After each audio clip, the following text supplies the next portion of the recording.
নমস্কাৰ বন্ধু বান্ধৱীসকল, আশা কৰোঁ সকলো ভালে আছে। মোৰ আন এটি ভিডিঅ' লৈ আপোনালোকক পুনৰবাৰ স্বাগতম জনাইছোঁ। আজি এই ভিডিঅ'টোৰ জৰিয়তে ক্লাছ 10 অৰ্থাৎ দশম শ্ৰেণীৰ এটা ইম্পৰ্টেণ্ট পাঠ ফাৰ্ষ্ট ফ্লাইটৰ পৰা লোৱা হৈছে আৰু সেই পাঠটোৰ নাম হৈছে মেডাম ৰাইড দ্য বাছ। আৰু এই পাঠটো লিখিছে বাল্লি কানান। এই পাঠটোৰ টাইটেলটো চাই অৰ্থাৎ মেডাম ৰাইড দ্য বাছ টাইটেলটো চাই আপুনি এইটো কথা ভাবি নল'ব যে ইয়াত এগৰাকী মহিলাই গাড়ী চলায়, সেইটো কথা কোৱা হৈছে বুলি। আচলতে ইয়াত মেডাম মানে এজনী সৰু ছোৱালী কোৱা হৈছে যাৰ বয়স হৈছে 8 বছৰ আৰু তাইৰ নামটো হৈছে বাল্লিয়া মাই। তাইক বাল্লি বুলি কোৱা হয়। বাল্লিৰ কোনো প্লেমেটছ নাছিলে, সেইবাবে ঘৰৰ আগফালৰ দুৱাৰত থিয় হৈ বাহিৰত কি হৈ থাকে তাকেই লক্ষ্য কৰি থাকে আৰু সেইটোৱেই তাইৰ ফেভৰিট পাছ টাইম আছিল। দুৱাৰৰ সন্মুখত থিয় হৈ তাই গাঁৱৰ পৰা চহৰলৈ অহা যোৱা কৰা বাছৰ দৃশ্যবোৰ চাইছিল আৰু সেই দৃশ্যই আছিল তাইৰ ফেচিনেটিং থিং অৰ্থাৎ মুড প্ৰদান কৰা দৃশ্য।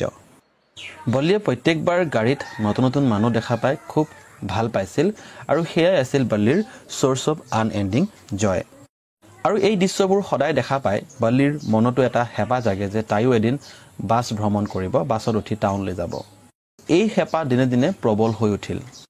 বাছৰ পৰা উঠা নমা কৰা মানুহবোৰক খুব ভালকৈ পৰ্যবেক্ষণ কৰে, লক্ষ্য কৰে আৰু যদি অন্য কোনো ব্যক্তি আহি বল্লিৰ ওচৰত যদি কথা পাতে বা বাছ ভ্ৰমণৰ কথা কয় আৰু বাছ ভ্ৰমণৰ সময়ছোৱাৰ উপভোগ কৰা দৃশ্যৰ কথা ক'লে বল্লিৰ খং উঠে আৰু বল্লিয়ে কয় প্ৰাউড অৰ্থাৎ হ'ব বুলি এনেধৰণৰ কিছুমান কথা বা শব্দ কয় আৰু সেই শব্দটো কিয় কয় কোনোৱেই বুজি নাপায়, কিন্তু মানুহবোৰে বুজি পাইছিল যে বল্লিক মই এই কথাটো কোৱাৰ কাৰণে তাই ভাল পোৱা নাই। বল্লিয়ে কেইবাদিনো ধৰি বাছ ভ্ৰমণ কৰা মানুহবোৰৰ কথোপকথন শুনে আৰু তেওঁলোকক ইয়াৰ লগত জড়িত বহুতো সৰু সৰু কথা সোধে। তাৰপিছত বল্লিয়ে গম পায় যে গাঁৱৰ পৰা চহৰলৈ যাবলৈ 5 মাইল দূৰত্ব অতিক্ৰম কৰিব লাগে আৰু এবাৰ বাছত উঠিলে আমি 30 পইচা দিব লাগে। লগতে এইটো কথাও গম পায় যে গাঁৱৰ পৰা চহৰলৈ যাবলৈ 45 মিনিট লাগে আৰু লগে লগে বল্লিয়ে হিচাপ কৰিবলৈ আৰম্ভ কৰে। যদি মই 1 বজাত বাছ ধৰোঁ তেতিয়া মই চহৰত গৈ 1:45 পাওঁ আৰু তাৰ পৰা যদি ঘূৰি আহোঁ তেতিয়া মই ঘৰত 2:45 পাই যামহি। এই বুলি বল্লিয়ে হিচাপবোৰ লগাবলৈ আৰম্ভ কৰিলে। এদিন দুপৰীয়া এখন গাড়ী গাঁৱৰ পৰা চহৰলৈ বুলি ওলাব লওঁতেই বল্লিয়ে নিজৰ হাত বোলাই সৰু মাতেৰে ক'লে ষ্টপ দ্য বাছ আৰু এই শব্দ শুনি বাছ ৰৈ গ'ল আৰু কণ্ডাক্টৰজনে হাত দি বল্লিক বাছৰ ভিতৰলৈ সোমাই আনিব লওঁতেই বল্লিয়ে ক'লে যে মোৰ নাম বাল্লি, মই টাউনলৈ যাব বিচাৰোঁ আৰু লগে লগে বল্লিয়ে নিজৰ হাতত থকা 30 পইচা কণ্ডাক্টৰজনক দি দিলে আৰু তেতিয়াই কণ্ডাক্টৰজনে বল্লিক বাছৰ ভিতৰত সোমাই আনিবৰ কাৰণে হাত আগবঢ়াই সহায় কৰিব লওঁতে বল্লিয়ে ক'লে মোক আপোনাৰ কোনো সহায়ৰ প্ৰয়োজন নাই, মই নিজেই বাছৰ ভিতৰত উঠি যাব পাৰোঁ। আৰু এই বাছত থকা এই কণ্ডাক্টৰজন অলপ ধেমেলীয়া স্বভাৱৰ ব্যক্তি আছিল। তেখেতে লগে লগে ক'লে এই হ'বচোন বাইদেউ, খং নকৰিব, আপোনাৰ ছিট অলপ ওপৰলৈ গৈ সোঁহাতেই আপোনাৰ ছিট আছে, তাতে বহি ল'ব আৰু আপোনালোকে বহি থকা মানুহখিনি অকণমান আঁতৰি দিয়কচোন, আমাৰ বাইদেউক যাবলৈ দিয়ক, এনেকৈ বুলি ক'লে। আৰু সেই সময়ছোৱা আছিল দুপৰীয়া সময় আৰু সেইকাৰণে বাছত বৰ বেছি মানুহ নাছিল, প্ৰায় 6 আৰু 7 গৰাকীমান মানুহে আছিল। গোটেই মানুহখিনিয়ে বল্লিক ভালদৰে চাইছে আৰু বল্লিয়ে লাজে লাজে নিজৰ ছিটত গৈ বহি দিলে। তাৰপিছত কণ্ডাক্টৰজনে বল্লিক সোধে বাইদেউ আমি এতিয়া যাব পাৰোঁনে? এই বুলি সুধি কণ্ডাক্টৰজনে 2টা হুইচেল মাৰি দিয়ে আৰু বাছ ষ্টাৰ্ট হৈ যায় আৰু টাউনলৈ গৈ থাকে।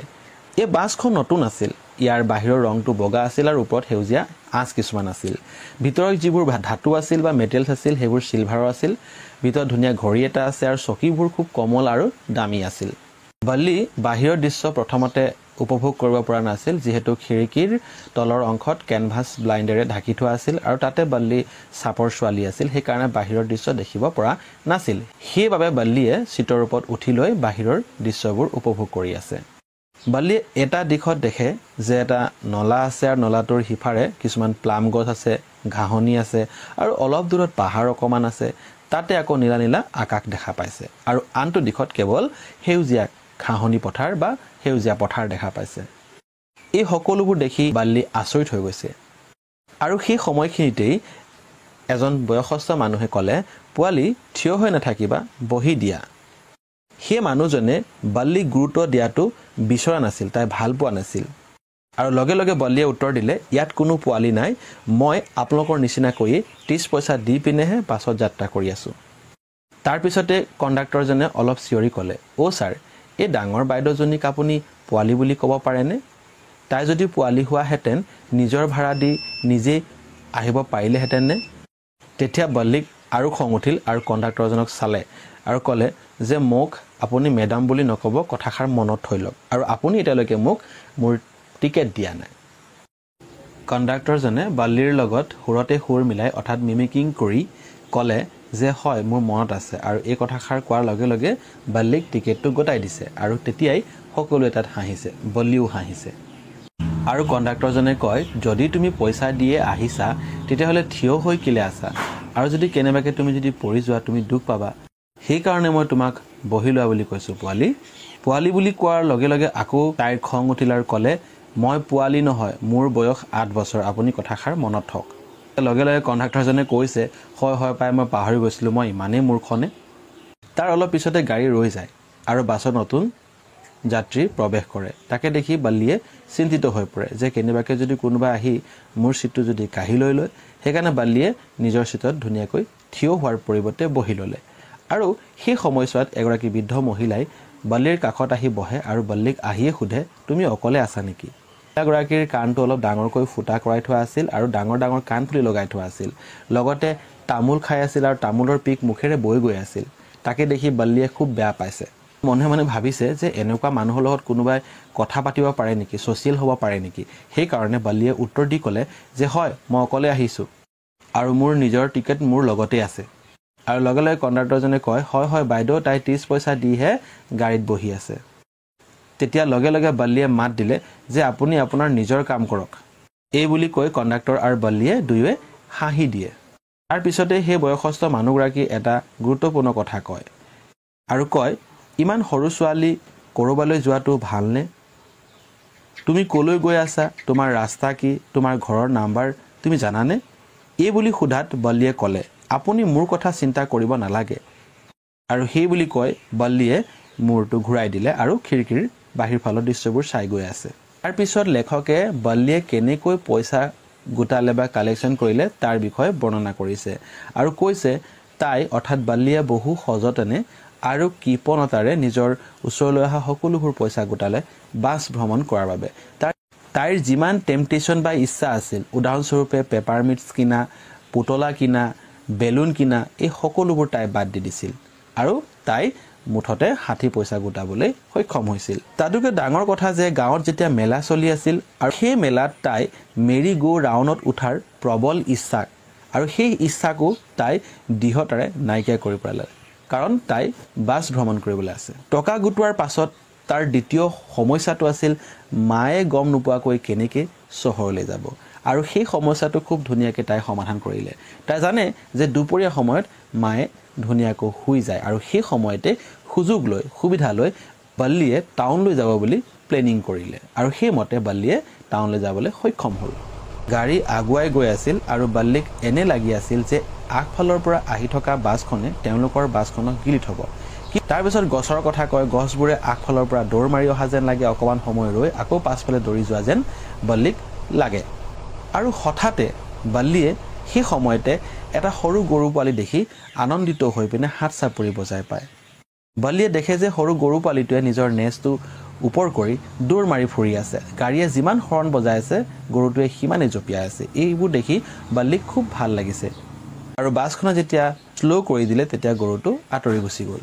বেছিকৈ হাঁহি থকা দেখি কণ্ডাক্টৰজনে ক'লে আপুনি হাঁহিটো অকণমান কালিৰ বাবেও বচাই ৰাখক।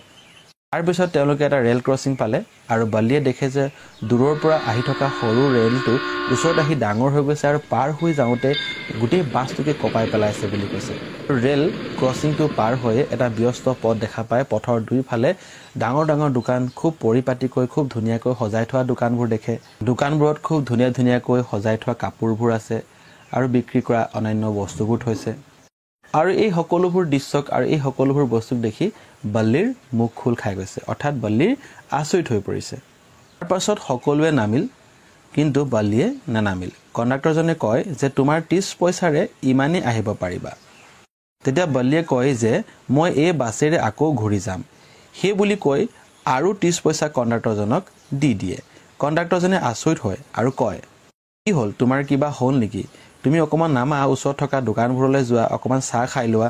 তেতিয়া বল্লিয়ে কয় নাই মোৰ ওচৰত পইচা নাই মই চাহ খাব নোৱাৰো তেতিয়া ওচৰত পইচা নথকাৰ কথা গম পায় আৰু বাছৰ পৰা ননমা দেখি কণ্ডাক্টৰজনে ভাবিলে যে মই তাৰ কাৰণে ক'ল্ড ড্ৰিংকছ আনি দিম আৰু যেতিয়া ক'ল্ড ড্ৰিংকছ অনাৰ কথা বল্লিক ক'লে বল্লিয়ে সিধাই ক'লে যে মোক নালাগে তাৰ পিছত বল্লিয়ে আকৌ ঘূৰি যোৱাৰ বাবে ৰৈ থাকিল তাতে কণ্ডাক্টৰজনে এইবাৰ টিকেট দি বল্লিক সুধিছে যে তোমাৰ মায়ে তোমাৰ বাবে ৰৈ থকা নাই জানো তেতিয়া বল্লিয়ে কৈছে নাই মোৰ কাৰণে কোনো ৰৈ থকা নাই এইবাৰ উভতি অহাৰ সময়ছোৱাত বল্লিক বাহিৰৰ দৃশ্য চাবলৈ মন যোৱা নাই কাৰণ একেখিনি দৃশ্য চাই তাইক আমনি লাগি গৈছে বল্লিয়ে অকমান দূৰ গৈ দেখে এটা গৰু পোৱালি পথত মৰি আছে আৰু বল্লিয়ে যেতিয়া চহৰলৈ আহি আছিল তেতিয়াও এটা গৰু পোৱালি দেখিছিল সেই কাৰণে কণ্ডাক্টৰজনক সুধিছে যে আমি যেতিয়া চহৰলৈ গৈ আছিল তেতিয়া লগ পোৱা গৰু পোৱালিটোৱে এইটো নহয় জানো তেতিয়া কণ্ডাক্টৰজনে মূৰ জোকাৰি ক'লে হয় সেই গৰু পোৱালিটো এইটো হয় বল্লিয়ে মৃত গৰু পোৱালিটো দেখি আবেগিক হৈ পৰিল আৰু মনে মনে চিন্তা কৰি কৈছে